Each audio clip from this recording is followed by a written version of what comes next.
የሩዋንዳን ተአምራዊ ጉዞ የካጋሜን ፍልስፍናና ለአፍሪካ የሚሰጠውን ትልቅ ትምህርት በጥልቀት ይዳስሳል።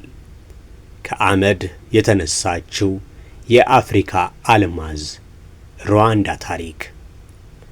ዓለማችን በታሪክ መዝገቧ ላይ በርካታ ጥቁር ጠባሳዎችን አስተናግዳለች። ከነዚህ መካከል እንደ አውሮፓውያን አቆጣጠር በ1994 በሩዋንዳ የተፈጸመው የዘር ማጥፋት እጅግ አስከፊው ነበር። በ100 ቀናት ውስጥ ብቻ 800,000 ሰዎች በገዛ ወገኖቻቸው ተጨፍጭፈው አልቀዋል። በወቅቱ ዓለም ለሩዋንዳ የቀብር ስነ ስርዓት እያዘጋጀች ነበር። ሀገሪቱ ሙሉ በሙሉ የወደመች፣ ህዝቧ የፈረሰና የወደፊት ተስፋዋ የጨለመ ይመስል ነበር።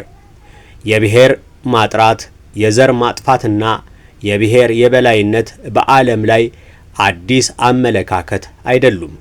እነዚህም ለማብቃት 10 ዓመታት ወይም ምናልባትም መቼም ላያልቁ ይችላሉ።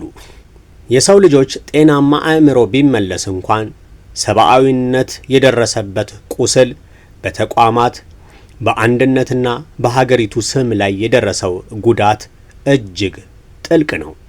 ነገር ግን ከ30 ዓመታት በኋላ ዛሬ ያቺው ሩዋንዳ ከአመድ ላይ እንደበቀለች ፊኒክስ ወፍ በአፍሪካ ሰማይ ላይ ደምቃ እየታየች ነው። ሩዋንዳ ከጥልቅ ጨለማ ጉድጓድ ለመውጣት የወሰነችበት ጊዜ ደረሰ። ዛሬ በለንደን በፓሪስና በሙኒክ ስታዲየሞች ውስጥ ቪዚት ሩዋንዳ የሚል አርማ በክብር ይውለበለባል። ቪዚት ሩዋንዳ።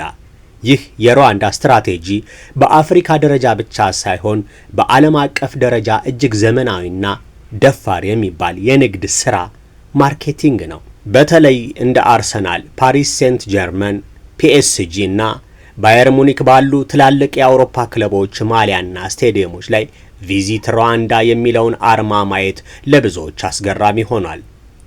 የኢትዮጵያ አየር መንገድ በአፍሪካ ግዙፍ ትርፋማና ስኬታማ ቢሆንም እንደ ሩዋንዳ አይነት ጠበቅ ያለ ዓለም አቀፍ የማስታወቂያ ዘመቻ ብዙም ሲሳተፍ አይታይም።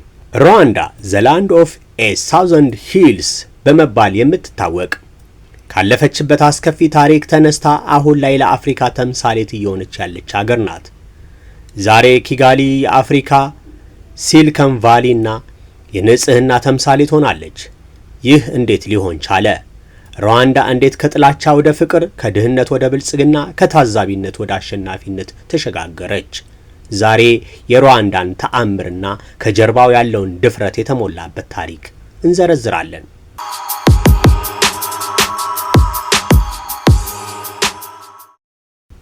የታሪክ መቃብርና የብሔራዊ ማንነት ልደት። የሩዋንዳ ስኬት የሚጀምረው ካለፈው ቁስሏ ጋር ባደረገችው እርቅ ነው።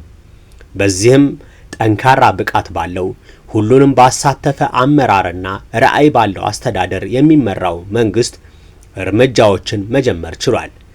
ዋነኛ ተልእኮም በዜጎች ላይ ያተኮሩ ፖሊሲዎችን ማዘጋጀትና ሙሉ በሙሉ ተግባራዊ መደረጋቸውን ማረጋገጥ ነበር። እንቅስቃሴው የጀመረው ሰላምና ደህንነትን በማስመለስ ፍትህን በማስፈን እንዲሁም ከአገር በቀል የፍትህ ስርዓት ጋር በመታረቅ ነበር። ሩዋንዳውያን በሙሉ ወጪያቸውን ቢበዛም እንኳን ብሔራዊ አንድነትንና የመቋቋም አቅምን ለማሳደግ አንድ ሆነው ነበር። በተጨማሪም እንዲህ አይነቱ የዘር ማጥፋት ወንጀል ፈጽሞ አይፈቀድም በማለት ሙሉ በሙሉ ቃል ገብተዋል። ከዘር ማጥፋቱ በኋላ ፕሬዝዳንት ፖል ካጋሜና መሪዎቻቸው አንድ ከባድ ውሳኔ ወሰኑ። ሁቱ ወይም ቱትሲ የሚለው መጠሪያ በሕግ ተከለከለ። ዛሬ ሁሉም ሩዋንዳዊ ብቻ ነው። ይህንን ለማሳካት ጋቻቻ የተባለው የባህላዊ ፍርድ ስርዓት ጥቅም ላይ ውሏል። በሚሊዮን የሚቆጠሩ በዳዮችና ተበዳዮች ፊት ለፊት ተገናኝተው እውነትን ተናገሩ፣ ይቅርታም ተጠያየቁ። ይህ በምዕራባውያን ሕግ የማይታሰብ በአፍሪካዊ ጥበብ ግን የተሳካ የማህበራዊ ሰላም ማውረጃ መንገድ ነበር። ዛሬ ሩዋንዳ በዓለም ላይ በፓርላማዋ ውስጥ ከ60% በላይ ሴቶችን በመያዝ ቀዳሚ ናት። ይህ ዝም ብሎ ቁጥር አይደለም፣ ሀገርን በመገንባት ሂደት ውስጥ የእናቶችንና ሴቶችን ሚና ማረጋገጥ የሰላም ዋስትና መሆኑን በተግባር ያሳዩበት መንገድ ነው። የካጋሜ የአመራር ፍልስፍና ማዕከል አጋሲሮ ነው። በኬንያ ሩዋንዳ ክብር ወይም ራስን መቻል ማለት ነው። አፍሪካውያን ሁልጊዜም የእርዳታ እጅ መጠበቅ እንደሌለባቸው የሚያስተምር ጽንሰ ሐሳብ ነው። ካጋሜ ድሆች ስለሆንን ክብራችንን መሸጥ የለብንም ይላሉ። ይህ ፍልስፍና ወደ ተግባር ተቀይሯል። አጋሲሮ ፈንድ በተባለ የዜጎች መዋጮ ሀገራዊ ፕሮጀክቶች በራስ አቅም መደገፍ ጀምረዋል። ሩዋንዳ የተፈጥሮ ሀብት እንደ ነዳጅ ወይም ወርቅ የላትም። ነገር ግን ሰው ሰራሽ ሀብትና ስነ ስርዓት ካለ ማንኛውንም ተራራ መናድ እንደሚቻል አሳይታለች። በሩዋንዳ ሙስና ዜሮ ታጋሽነት ይታይበታል። የመንግስት ባለስልጣናት ለስራቸው ተጠያቂ ናቸው። በየዓመቱ ኢሚሂጎ የተባለ የአፈጻጸም ውል ከፕሬዝዳንቱ ጋር ይፈርማሉ። ግባቸውን ያልመቱ ባለስልጣናት በይፋ ከስራ ይባረራሉ። እዚህ ጋር መንግስት እንደ ግል ድርጅት በውጤት ይመራል።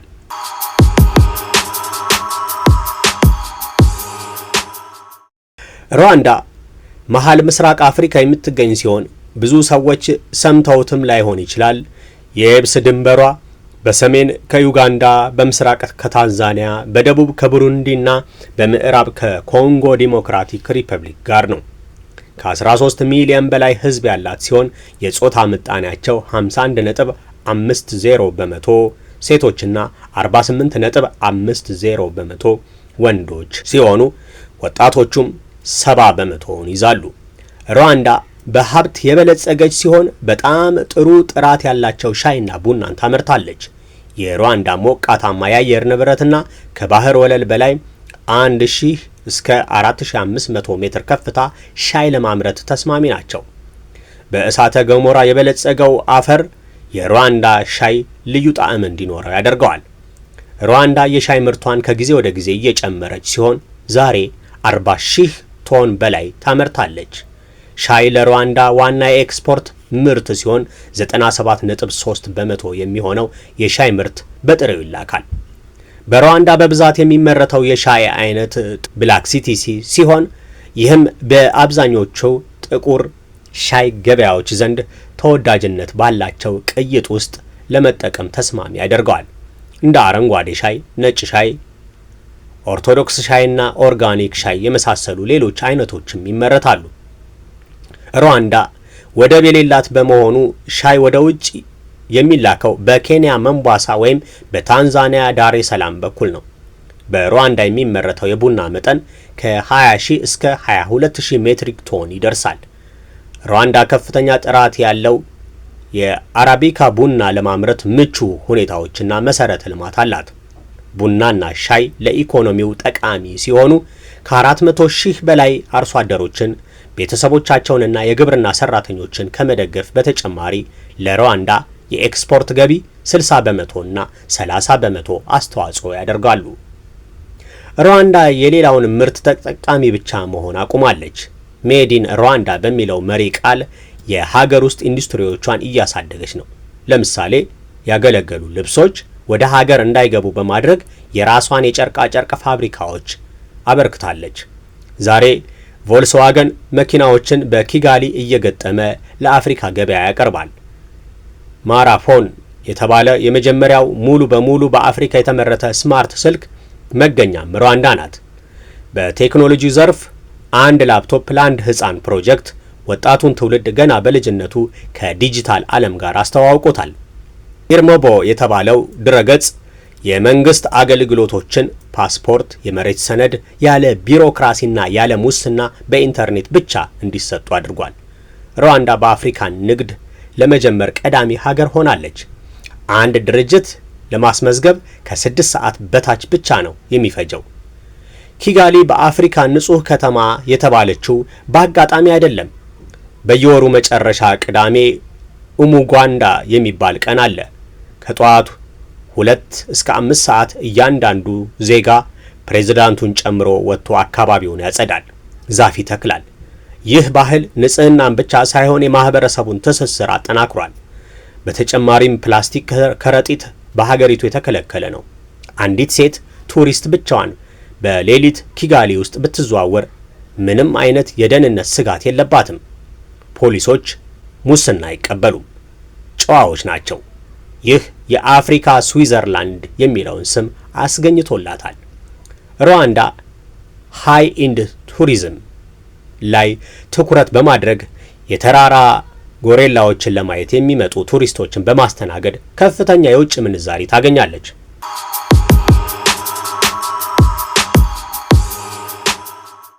የሩዋንዳ ለውጥ ምስጋናው በ1994 ዓመተ ምህረት በቱትሲ ላይ የተፈጸመውን የዘር ማጥፋት ያቆመው አዛዥና ጠቅላይ አዛዥ የነበሩት ፕሬዝዳንት ፖል ካጋሜ ራዕይ ያለው አመራር ነው። በቀጣዩ 10 ዓመታት ውስጥ ሩዋንዳን የአፍሪካዋ ሲንጋፖር ለማድረግ ቃል ገብተዋል። አንድ ላይ ለመሆን መርጠናል። አንድነታችን ተጠያቂ ለመሆንና ትልቅ ለማሰብ ነው ሲሉ ተናግረዋል። ራዕይ 2050 ዘላቂ የኢኮኖሚ እድገት በማስመዝገብ ሀገሪቱ እንደ አውሮፓውያን አቆጣጠር በ2035 ወደ ከፍተኛ መካከለኛ ገቢና በ2050 ወደ ከፍተኛ ገቢ ደረጃ ለማደግ የሚያስችል ፍኖተ ካርታ ሀገሪቱ አስቀምጣለች። ፕሬዝዳንት ካጋሜ በቅርቡ ከ100 ወይም ከ50 ዓመታት እንደነበር አፍሪካውያን ሆነን መቆየት አንችልም፣ መለወጥ አለብን ብለዋል። አንድ ሀገር፣ አንድ ድምፅ፣ አንድ ራዕይ ሩዋንዳን ከጨለማ ገደል አውጥተው ወደ ምቹ ሀገር ምህዳር አስገብተዋል። የሩዋንዳ ጉዞ ትልቁ ትምህርት ምንድን ነው? ለውጥ የሚመጣው ከከባድ ስራ እንጂ ከምኞት አይደለም። ሩዋንዳውያን ማንም መጥቶ አያድነንም፣ እኛው ራሳችንን ሀገራችንን የምንሰራው የሚል የባለቤትነት ስሜት አላቸው። ኢትዮጵያ የነጻነት ተምሳሌት ሆና ሳለ ዜጎቿ ዛሬም ለድህነታቸው ምዕራባውያን አሴሩብን፣ ሌላው በደለን እያሉ ምክንያት መደርደር የለባቸውም። አድዋ ላይ ባርነትን ያሸነፈ ሕዝብ በስነ ልቦና ተገፊ መሆን የለበትም። ተጠያቂነቱን ወደ ራሳችን ስናዞር ችግሩ የኔ ከሆነ መፍትሄውም በእጄ ነው የሚል ጉልበት እናገኛለን።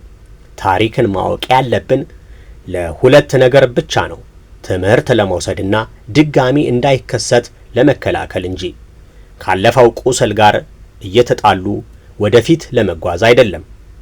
ዓለም የአሸናፊዎች ናት። አፍሪካ በዓለም ጠረጴዛ ላይ ወንበር እንዲሰጣት መጠበቅ የለባትም። ወንበሩን ይዛ መቅረብ አለባት። ሩዋንዳ ትንሽ ሀገር ትልቅ ራዕይ መያዝ እንደምትችል በተግባር አሳይታለች። ከአስከፊ የዘር እልቂት ተነስታ ለአህጉሪቱ ተስፋ ሆናለች። የካጋሜ ቀመር ግልጽ ነው።